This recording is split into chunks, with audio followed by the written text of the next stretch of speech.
Shulam Aleichem, it's Gamer Vata Mamshech Zan learning Tanya. We're going to continue now learning Tanya. We finished in the previous chapter, in chapter 1, where the Alter Rebbe discussed the animalistic soul. Now in chapter 2, the Alter Rebbe is going to discuss the godly soul. So let's start. Heirik Bai is the second chapter. The Nefesh Hashayin is B'Yisrael, the second soul by a Jew, Hichaylik Elekai Mimal Mamish. The second soul of a Jew is truly a part of God above. K'moshe Kusev, as it's written, Vayifach Ba'apav Nishmas Chayim. And Hashem breathed into his nostrils the soul of life. And it says, Va'atu Nefachta Bi, and God breathed into him, blew into him, the soul. K'moshe Kusev, as it's written, the Zoya, Man de Nufich, a person that blows, Misechayi Nufich, blows from his innermost being.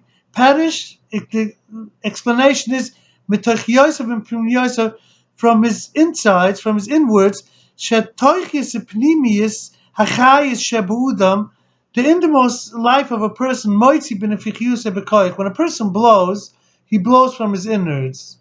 So when Hashem blew in the soul into a Jew, he blew in from, figuratively speaking, from the inside of Hashem. So it's really a connection to Hashem, the godly soul. So the Alter Rebbe continues, Kacha derech Musha, like an example, Nishmas Yisruel, the soul of a Jew, Ula b'machshavah, came up in the mind of Hashem. Figuratively speaking, in Hashem's mind, Hashem thought when he created the world that it's going to be that people should serve, the Jews should serve. So that came up in God's mind. K'dichsiv, as it's written, B'ni b'choyri Yisruel, that the Jewish people are like God's firstborn. And it also says, Bunam atam l'Hashem alekaichem, your children to Hashem, your God, perished. The explanation is, K'moisha haben, just like a child, nimshech comes from, is drawn from, mimoyechuav, from the mind of the father. Kach kiviyuchel, the same way, nishmas kol ish Yisruel, the soul of every Jew, is drawn from the thought and the wisdom of Hashem. The chakim, that Hashem is smart, not with the conventional wisdom, meaning it's very hard to describe on God wisdom, because we understand wisdom the way we perceive it, but the wisdom of God is a wisdom that's above our wisdom.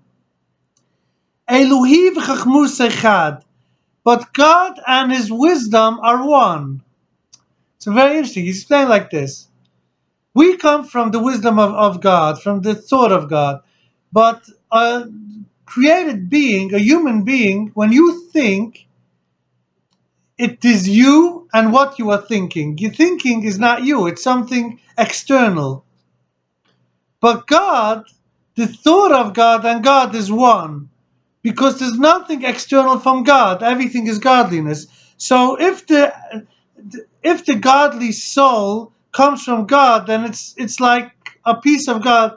We're going to speak later more about what this exactly means.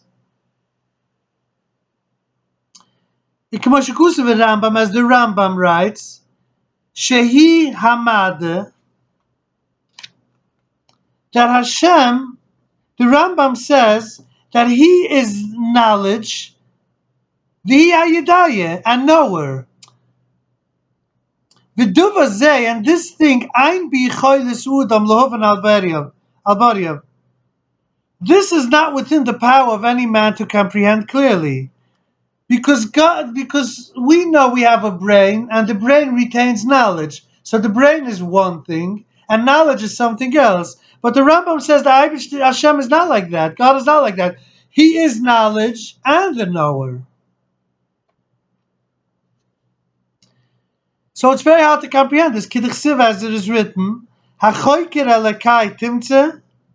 if someone searches God, can he really comprehend God?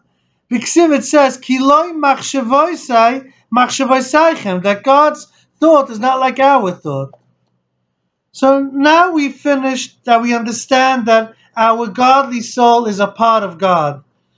The second part of chapter 2 the Alter Rebbe is going to explain that even though there's different levels of Jews, different levels of people, but it still all comes from the same source. We'll learn that in the next class. Thank you very much.